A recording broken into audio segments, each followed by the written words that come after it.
Next on Worcester News tonight, how accessible will Polar Park be? The city's Commission on Disability takes a look at the future home of the Worcester Red Sox. Plus, an effort is underway to get more information about a small business tax exemption, but the Chamber of Commerce is against it.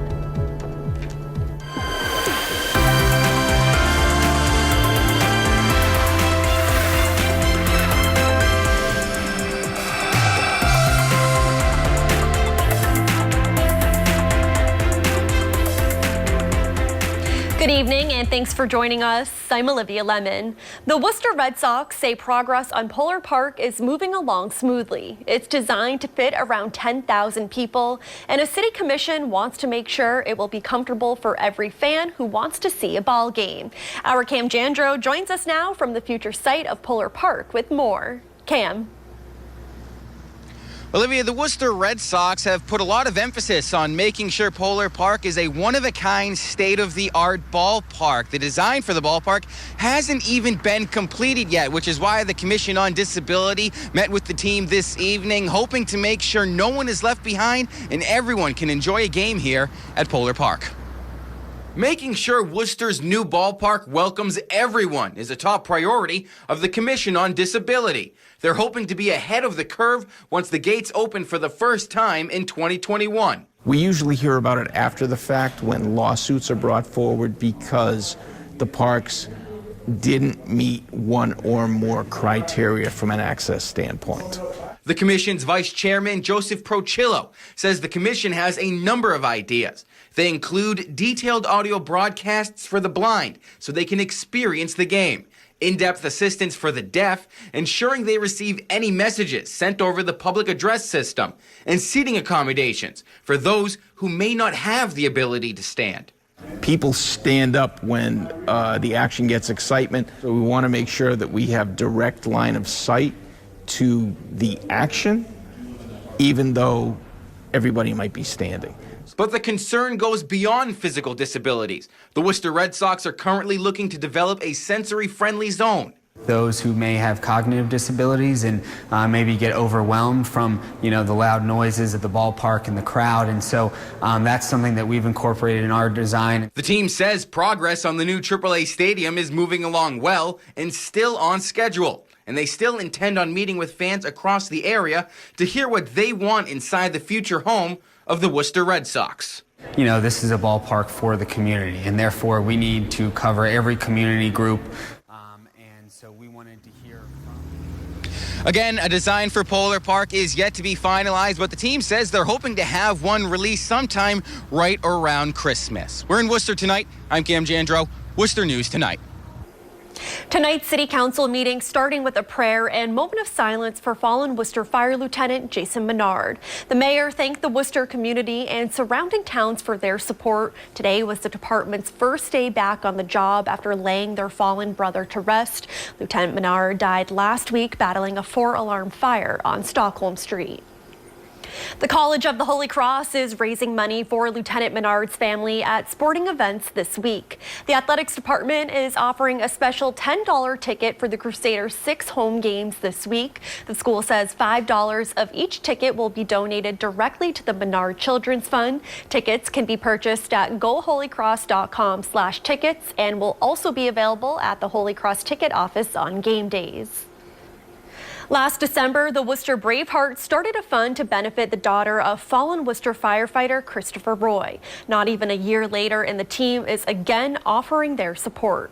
Proceeds donated to the Good Jake Fund will go to the Menard's Children Fund at the Worcester Fire Department Credit Union. The first 50 people who donate more than $30 will receive a Worcester 6 t-shirt. Last year, the fund raised more than $20,000. The City Council is set to decide on Worcester's tax rates next month, but before doing so, one councillor is asking for more information about a potential tax exemption for small businesses. Our Matt Restaino has the story.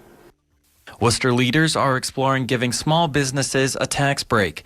The proposed exemption would cut taxes by up to 10% for qualifying businesses. City Councilor Morris Bergman says it's a way to provide small businesses with some relief. They can absorb less than the larger businesses. Larger businesses oftentimes are able to either pass it on to their customers or able to absorb it better because they're selling more products. Smaller owner-occupied businesses have a tougher time paying those tax bills. Only 4% of the city's businesses would qualify for the tax cut. The other 96% would most likely see their taxes increase. The Worcester Chamber of Commerce opposes the proposal. The business community shoulders a heavy load as it is. Adding more just kind of puts a disadvantage to these businesses in the city. Pixels and Pints would be a business eligible for the tax cut.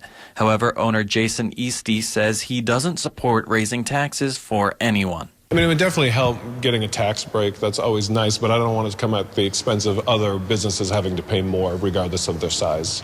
The chamber says Worcester's commercial tax rate is already high compared to the rest of the state. Guardiola says this proposal would make it even harder to recruit new businesses. Companies like Olympus out in Westboro, they made it clear the reason they chose Westboro is because they had a low and fair, equitable tax rate. Bergman says the city is still evaluating the idea and will only move forward if it makes sense for everyone. I'm not suggesting we adopt this. I'm suggesting we have to look at the numbers to know whether or not it makes sense. If it means an extra increase of $5 to some of these other businesses, it may make sense. If it means $100, then it won't make sense. If the city decides to go ahead with the proposal, it could be implemented as soon as next month, which is when the city will set the tax rates for the upcoming year. In Worcester, Matt Restaino, Worcester News Tonight.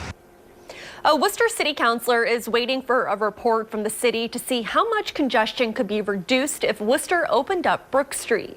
Councilor Sean Rose says years ago the street was cut off after the construction of a new movie theater. He's hoping to help improve the quality of travel on the street and give residents options. He says the ultimate goal is to minimize traffic. At the end of the day, people are just trying to get home after a long day's work, and if we can figure out a way to help them, a few of them or a bunch of them in a small way, I'm going to continue to search to figure that out for everyone. The request was submitted at tonight's City Council meeting. A federal mandate requires highways to use a mileage-based exit system. Massachusetts is one of the last states to comply with the mandate, but starting next year, drivers will see changes. Our Valerie Bell has the details.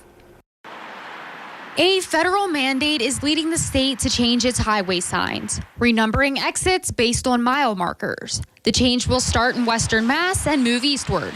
If 43 other states at the time were following this thing, why can't the other 7 states follow so we have a uniform nature across the country? In Monday's board meeting, MassDOT said the new system is more accurate for emergency response, will reduce maintenance costs, and allow drivers to calculate miles easier. They did that a little while ago in Maine, which is where I'm from. And they did that on I-95. And it was really helpful, especially if you're going south, because you can see just how much further. But a majority of others I spoke to said the opposite. They said when they're behind the wheel, they're trying to focus on the road, so the change in exit signs could be confusing. I think it's kind of dumb. Not in favor of the change. I don't think it would really help anything. I think it might cause like a hiccup. Someone might not realize, and I don't think they should change it. Drivers who travel the Mass Pike regularly say people not familiar with the area might struggle with the change more than they will. I travel the road on a regular basis, so I know where I'm getting on and getting off. But for people who aren't familiar with it, I think it's important to have an exit number to go with whatever route number they may or may not be traveling. Other less frequent travelers seem to agree. Changing the highway signs would likely throw them off. I mean, I've driven through back and forth going to New York, and I may be confused if I were going through and exits weren't the same. No, I like the actual tells me what city I'm exiting off. The signs are not expected to change until late summer of 2020, but some drivers worry about navigating with their GPS and map apps. 0.3 miles. Exit right. Like someone's looking at the GPS and they, see a new exit or the sign's different. It could cause them to miss their exit. Now, as drivers in Massachusetts will start to see these changes, there is an exception. Due to length and spacing between exits, some corridors will not be changed. Those include Route 213, Interstate 291, Interstate 391, and Lowell Connector. Reporting in Worcester, Valerie Bell, Worcester News Tonight. After reports of several sightings in the city, a Worcester City Councilor is looking at the possibility of creating a coyote map. City Councilor Mo Bergman says it would show all coyote sightings in the area. Bergman says the goal isn't to target the animals, but to let pet owners know where and when the coyotes may be out. The town of Natick created a similar map after seeing an increase in coyote sightings and 2 small dogs were attacked.